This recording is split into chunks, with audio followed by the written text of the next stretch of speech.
What's up YouTube, Webbers5 here, coming out today with another bit of an Endymion discussion regarding one particular card. So this card I've been noticing has been showing up in a lot of Endymion style decks, specifically because it's one of the perhaps best disruptions that the deck has. For those of you who don't know, have you not heard? It was my intention that everyone had heard. Don't worry guys, I'm not actually going to sing this song, but if you haven't guessed it by now, the card I'm talking about is, of course, Mythical Beast Garuda. So for those who haven't seen what so I gave a bit of details on what Garuda does in my deck profile. If you haven't seen it, I'll leave a description I'll leave a link in the description, but I'll also give it a quick read now. So Garuda as a scale naturally has the Mythical Beast activation requirement of having nothing in the other scale. So what it does is it's an archery and eccentric. You target itself and a spell or trap on the field and destroy both. But that's not why I'm talking about this card. The reason I'm talking about this card is because of its monster effect. And its monster effect goes as follows. If your opponent... So, as per standard, it gets one spell counter every time a spell card resolves, but again, that's not the effect we care about. The effect we care about is the second part of this effect. So Garuda's signature effect is, if your opponent normal or special summons a monster, you can remove 3 spell counters from your field to special summon this card from your hand and then return that monster back to the hand. So it makes for an amazing disruption of just getting rid of a monster without targeting, without destroying, for a pretty simple cost of 3 spell counters, which isn't very difficult. So naturally this card is a really good option for your opponent's first turn, assuming that you've gone first to set up. If you're going second, then it's not as great, but then if you're going second, you can use it for its pendulum effect. Okay, so the main thing I wanted to talk about in relation to Mythical Beast Garuda is, what are the best times to use its effect? So, I'm not going to go over like every single card in the game of what you should use Garuda on. I'm mainly going to be focusing on 5 specific decks. Those being Salamangreat, Sky Striker, Thunder, Danger, whatever, Orcas, and then the Mirror Match. Picking these 5 because the first 4 are essentially the top meta decks at the moment, and then of course the Mirror Match because Endymion's becoming a bit more of a competitive deck and a more popular deck at that as well. So now guys, I do apologise. I will be referencing my phone for this because when I was coming up with this list, I was travelling to my holiday that I went to in Wales for the Easter weekend. I didn't have my tablet at the time or anything to write down on, so the closest thing I had to use was my phone. So the first one I've got. Now guys, keep in mind, all of these are like my personal opinions, but this is also from doing specific thorough research of the decks, of probably the best times to do it. So, for the Salamangreat matchup, in my personal opinion, I feel the best time to use Garuda against that deck is on the initial summon of when they drop the Jack Jaguar. Now, my reasoning for this is, Jack Jaguar, they play at 1, simply because it's a combo piece and they want it in their graveyard. And the reason I'm choosing on the initial summon is because when they do it because they will initially summon it off the effect of, what is it, the Salamangreat Mirage Stalio, so summon it off the deck from that, and then they'll just use, and then once it gets into grave, they use its effect to recur back a Sunlight Wolf, and special summon it itself to the zone it points to. So, pretty easy like that. I find it best to do on the initial summon because usually by that point, Salamangreat will have used their normal summon. They only play Jack Jaguar at 1 because naturally for cards that you want in specific places, you don't play multiple of it. You keep it at 1 so that there's the minimum chance that you're going to draw into it. And when I say the initial summon, guys, this is, as I said, off the initial effect of the Mirage Stalio. So generally the typical Salamangreat play is, if they've got the normal summon, if they've got like, say, a normal summon of the Lady Debug, they'll go Lady Debug, effect search the Gazelle, That being said, you could also theoretically use it on the Lady Debug and just shut out all their resources straight away. That being said, I have also noticed a couple of Salamangreat decks picking up, trying to try out one copy of the new of Salamangreat Mir, which can special summon itself when it's added. So that's probably the reason I would say not to use it on the normal summon, just in case the Salamangreat deck plays Salamangreat Mir, they can still go off and do their combo. And since they play Gazelle at 3, and thinking about it, they play Gazelle at 3, 3 Salamangreat Circle, and then a potential of 3 Cynet Mining. It's like 9 very easy ways of searching the Gazelle, so probably usually best not to do it on the initial play. And frankly, it lets them naturally use up those resources, those once per turn effects. So it'd be like, okay, so summon, do the Gazelle play, like, yeah, that's cool, that's cool. So that being said, you can also do it against like the Mirage Stalio, since it's an Xyz monster, because I'll have to use 2 level 3s, which admittedly not difficult for Salamangreat to get 2 level 3s on the field, but naturally thinking about it, it depends how they're setting up. So personally, yeah, I would say on the Jaguar and get it back into their hand.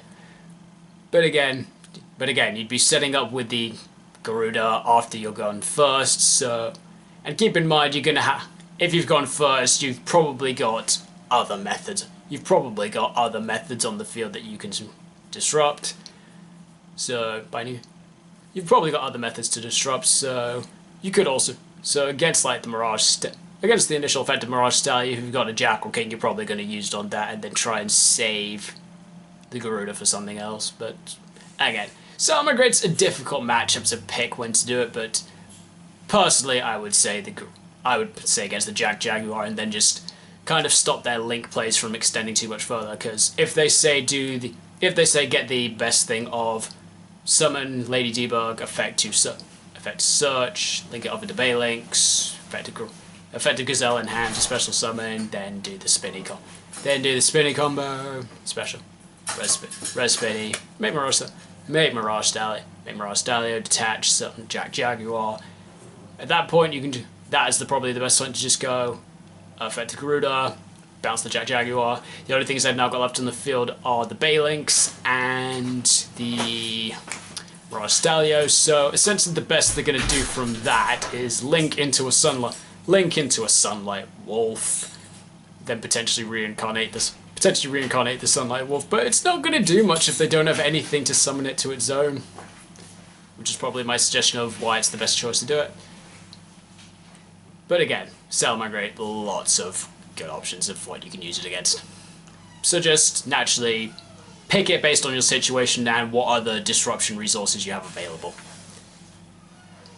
Okay, moving into the next one I want to talk about is Sky Strikers.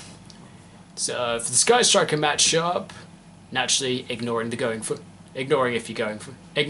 first perspective, because naturally Garuda, you're going to do it after you've set up your spell counter, so this is like for turn 2 onwards. So personally, I feel the best choice against that deck would probably have to be the Hayate. Reasoning on that is, some of you might be thinking, well, what if I just do it against the Kagari? Guys, Kagari's at 1 now. Do you really want to put that one Kagari back into their extra deck for them to summon again? That's why I suggest doing it against the Hayate, because thinking about it, guys, if you set up your board right, and you've probably got the Mighty Master on the field with a spell counter, which means they can't Widow Anchor, they can't Afterburner, they're like, okay, I've got no easy way around that. So their easiest way around that is either make a really big link, or get a bunch of spells into Grave and power up Kagari so that it can attack over. But yeah, good luck to Sky Striker getting about 14 spells in their graveyard to do that. So yeah, that's why I say don't do it against the Kagari. Do it against the Hayate, then you're like, so like if they summoned it using Hornet Drone, if they summon their Kagari initially using Hornet drones, then against using the Hornet drones, then at least it means, you know, they've got no follow-up. If they've done it using the Ray, naturally Ray would have the ability to, could have the option to summon itself back, and then they can link off into something else, but since each Sky Striker link can only be summoned once per turn, they're not going to make another Hayate, so you've got a lot less to worry about. But also naturally you can use Garuda against, like, say, a bigger link option that they're going to be going into, but again, you have to just base it on what they just seem to be doing. But personally, Hayate would be the best choice so that you don't get smacked directly, and then they'll just do their combo off from there. And so, okay, so moving on from Sky Strikers, next one I want to talk to you guys about is Thunder Dragon / Thunder Danger. Now this one's a very difficult matchup to pick what card you want to bounce, because naturally we know most of their effects of the main deck cards are once per turn. However, the summoning requirements and restrictions of some of the best cards in the deck are not once per turn. So some of you might be thinking, I could do against the Yugioh. That's a valid option, but if you do it against the initial summon of the Yugioh, they're still going to get their draw 4 and ditch 3. They've still got options that could still potentially give them more options of cards that could easily just make another Yugioh, and you don't really want your opponent to Yugioh more. So probably not against the Yugioh. The first option I'd think of is, well, probably the obvious one being Colossus, just so you've still got your option to search. They don't have a big body on board. But issue with that is you have to base it on their resources. You have to base that on their resources. It's kind of similar to Yugioh. If they have enough resources, it's not going to be worth it, because naturally its requirement is not once. Its summoning condition is not once. It's not a once per turn summon. If they can just find a way to get another Thunder monster on the field, which isn't difficult, they can just do it again. Sorry guys, I'm just a bit tired.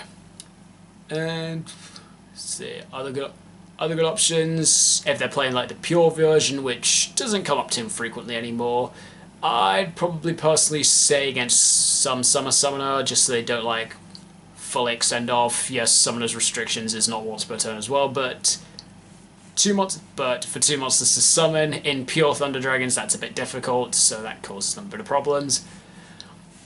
Though the more popular variant of Thunder Dragons right now is naturally the Danger variant. So I think probably my number one choice of the card that you should hit with the Garuda against the Danger Thunders, that would probably have to be Guard Dragon LP, the link one that lets them summon a dragon from the deck. Because for one thing, it means by getting rid of that, they don't have the ability to like go off into.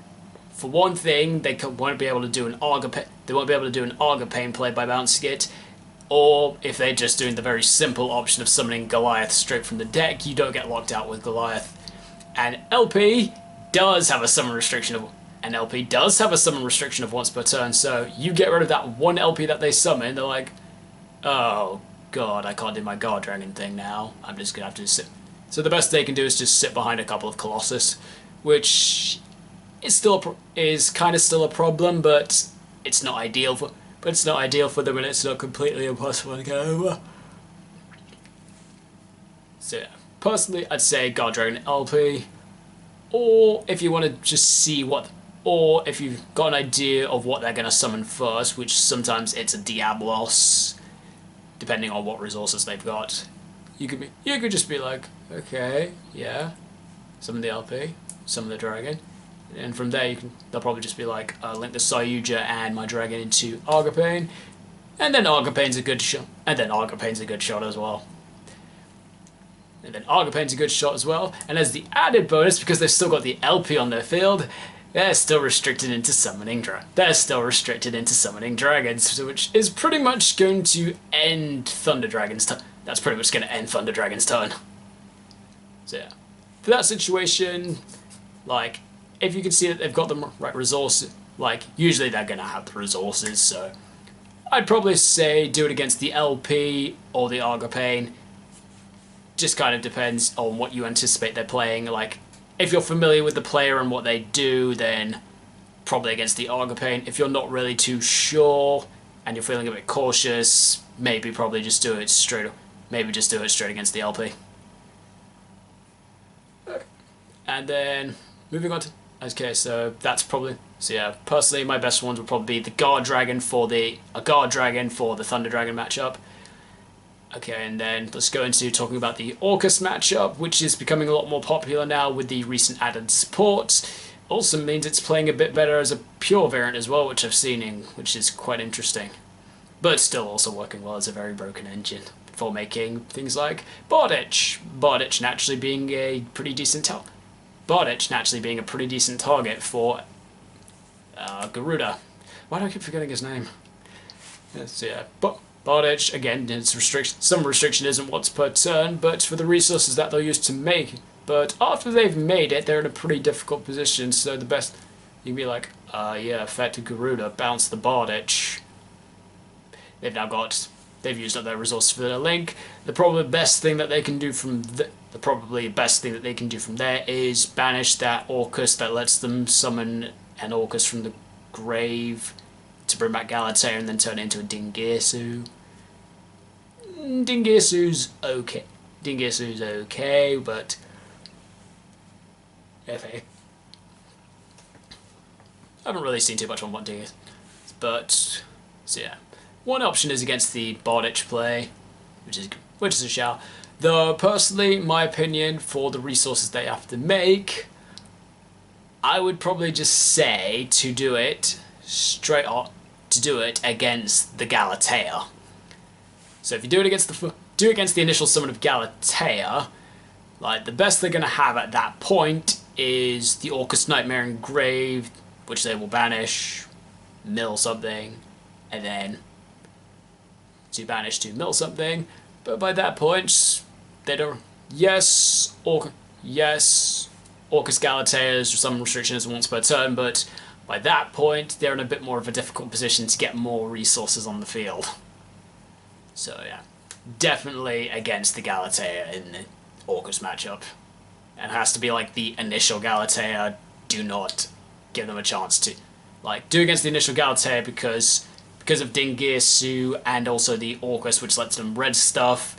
Do not give them that chance to just try and res it. Don't let it go. Usually with Garuda, unless you know there's a specific play later, that's probably going to be a more crucial hit. Try and use Garuda early before they get too into their comp. I mean, naturally, I understand the idea of using Garuda near to the end of it after they've used a lot of their resources. Like in the example I gave with the Salamangreats, wait for them to go through all the resources, go through their combo, and before they get to their main bit of the combo, stop them there. That's one option. Orcus, I really don't feel you want to take that much of a chance. I wouldn't recommend maybe taking that much of a chance with Orcus. Okay, so that's it for you.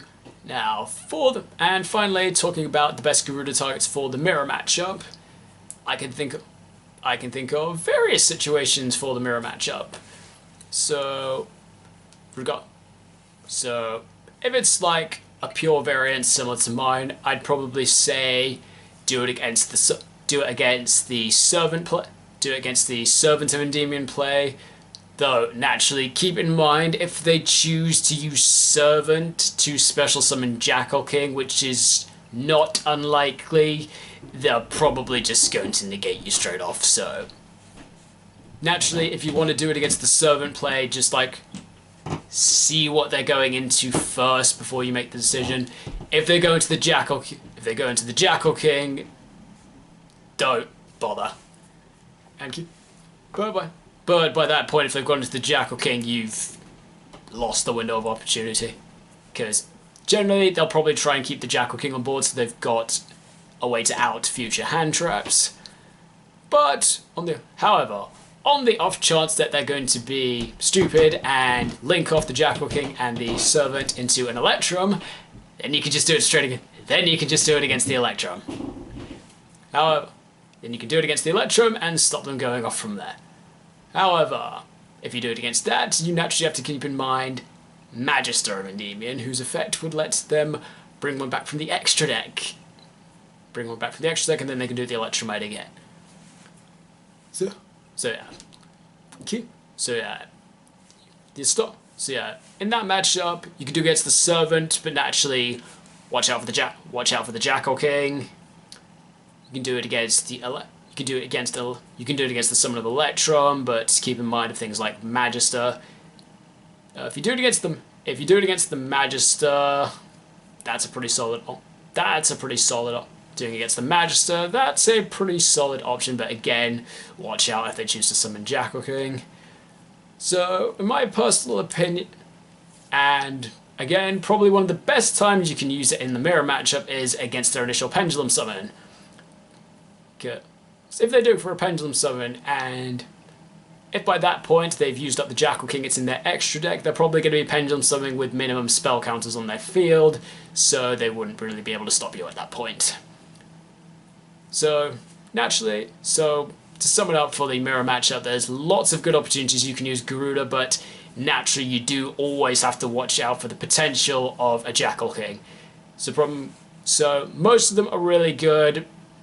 Probably in a mirror match, I'd suggest using it against the Summon of an Electromite, or the Pendulum Summon that they've done after the Electromite. And you can always do it against like the starter of Servant or the extender of Magister, but naturally, watch out for the Jackal King.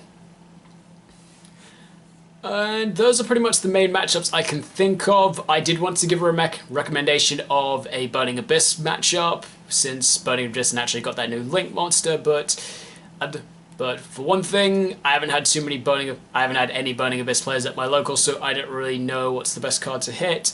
And I know bits about Burning Abyss. I know the main deck monsters. Both effects are one once per turn, hard once per turn, and you can only get one of each effect. You could do it against the Summon of the Cherubini, but its summon restriction is not once per turn. You can do it against Dante, but he's not once per turn either. Beatrice, again, she's not once per turn. Against the extra deck monsters, it's kind of difficult to judge. And also keep in mind, guys, if you do it against the Beatrice, the Dante's still going to hit Grave. They're going to just recur some stuff. If you do it against the Summon of Dante, you just have to be aware of what monsters they've used to summon it, and if they've got enough resource in the hand, they can just do it again. So that's kind of why I don't currently have a good answer for the Burning Abyss matchup. But naturally, so for Burning Abyss, maybe just try and time it when you think is right, because Burning Abyss, again, their special summon restrictions are once per turn, and if they do the special summon, they don't get the Grave effect. They're only going to have one normal summon, so think that through.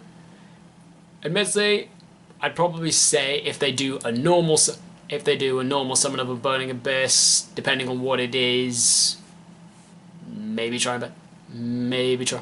Like, they're usually going to normal summon the Burning Abyss, whose effect they guarantee that they definitely want in the grave. So, in my personal opinion, that's probably the best time to do it. Not against any special summon, do it against that normal summon that they use so that they get the effect that they want in their graveyard. Which kind of just naturally depends how they open, but usually if they open a Scarm, they'll probably want to normal summon the Scarm, so Scarm is a pretty good target for the Burning Abyss matchup. But again, guys, I haven't really seen too much of it at my locals, I haven't been watching too much of it online, so I'm not really too sure at the moment, but hopefully I've given you a bit of insight, but naturally, trust your own instincts and you'll figure out, okay, now's my time to do it. Okay, so that's pretty much all the decks I can think of for the moment, competitive-wise, of what the best targets of Garuda are. Hope you guys enjoyed the video. Leave a comment below of what you thought, and also comment below if there's any like decks that you think I've missed that you'd like to know about. Like, I will have a think and get back to you. And And naturally, like, comment, and subscribe as always if you enjoy my content. Always feel free to hit that notification bell so you don't miss an upload. Once again, guys, thank you so much for watching, and I'll see you next time.